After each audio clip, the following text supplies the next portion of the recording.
Determinism is strange. Probability and things being preordained, predestiny. I just thought of a way to kind of conceptualize it differently. One that I haven't seen before. But what about recordings? Like currently I'm recording a video. When you look back on that recording, you can see that it's definitely real. That's something that happened to you. Like if I watch this video, end it right now and just watch it, I'll have like 30 seconds worth of content. And it's not in the sense that I'm trying to form content, but just you could see something in the video and that just happened. So when you start thinking about life, there's lots of ideas out there like simulation theory or God. For the past couple of weeks, I've been stressing this idea because it's been redundant. I keep thinking about it. The idea of the fourth dimension. I feel like there's three dimensions that are easily observable, but the fourth one is one that is kind of beyond our own reality. But you can still observe it from this reality. I'm not trying to confirm nor deny simulation theory or God's existence, but the fourth dimension, I feel as if there's no doubt whether it exists or not. You see, beyond the first three, everything else exists primarily with math. Beyond the first four, that still stands true because I don't have any proof of a fifth dimension. Like, I can't show you a fifth dimension without just bringing up math. But physically and mentally, you can conceive up a notion or ideas about a dimension beyond the one that we're in now, which is like the third dimension. I don't know, what do you think about that? I feel as if the fact that we have recordings, like we can go back and view a moment from the past, it implies that it says a lot. It kind of, you can make a lot of inferences about time with that. Like, so this moment that I'm recording this video, when I watch this video after I'm done recording it, if I even decide to, but when I do, that moment is already solidified. I don't know. What do you guys think of determinism? I feel as if we are in a simulation, then free will is null because you are programmed into that simulation. I don't know. Elon Musk is very adamant about the idea that we could be in a simulation. I don't know. That's not even the reason why it has me distraught. We view these types of things as existential because, you know, they loom over your existence. So, I don't know. I don't have to explain existentialism, and I'm not necessarily having a crisis, but a lot of the time when you think about these types of things, it can get really negative, you know? Because it's just not knowing. We're driven by finding out the answer, and these types of things you'll never have the answer to. But it's starting to seem as if we are in a simulation. A couple of problems with that argument that I've been thinking about lately are the idea that we don't really seem to be experiencing lag or like ping and latency issues.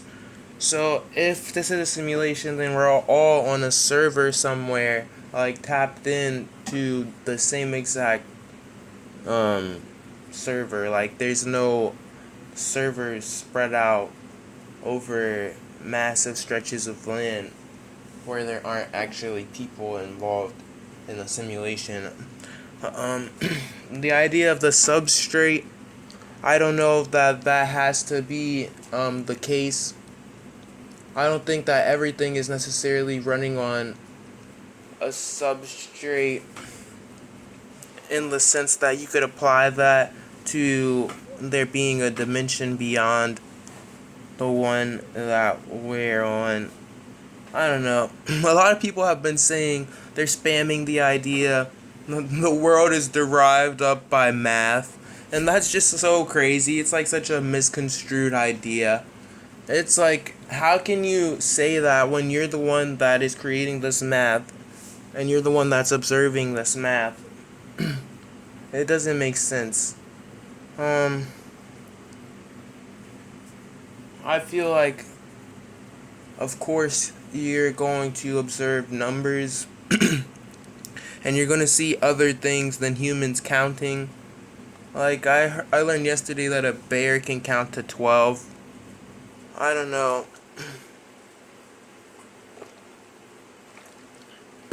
An ant colony, they're feeding each other constantly, but they're consciously feeding each other through their community stomachs. So it's kind of like you can see that there's this hive mind or mentality that's like efficient beyond a single individual's understanding. I don't know. I think that the means by which we're existing currently are extremely negative. I really wish I could just go out into Alaska and live in Alaska. They used to say things like, the worst punishment you can inflict on a man is solitary confinement. They say things like you want to find a tribe, but honestly, I think a lot of people are trying to disconnect. This is not the move. Honestly, I feel as if I should escape and build myself up before I ever try to dive back in and pull people out of the matrix. You know what I mean? There's no. And then that kind of defeats the purpose of having had ever left. You see, that's another reason why you can't believe in the simulation theory. I feel as if you say indistinguishable from reality, and that really is just too big of a criteria. Because while yes, graphics may look very entrancing, you still experience errors in connectivity. And there's delays, just things along these lines. And you can see that in reality, there's not actually glitches or, well, we haven't observed any. I'm not saying there's not actually, because I haven't been looking for glitches in the reality. But once you can start pointing those out, I think you may have something, Elon.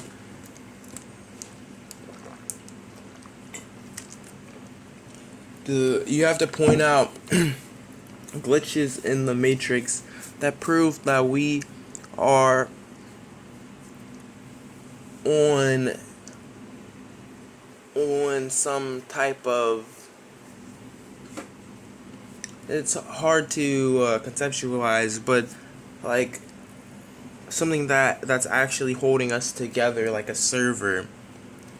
You have to find evidence or proof of that, and I feel as if it was a simulation, they would not want you to understand that you're in a simulation, because then that defeats the purpose of having a simulation, unless the purpose is just live. I don't know.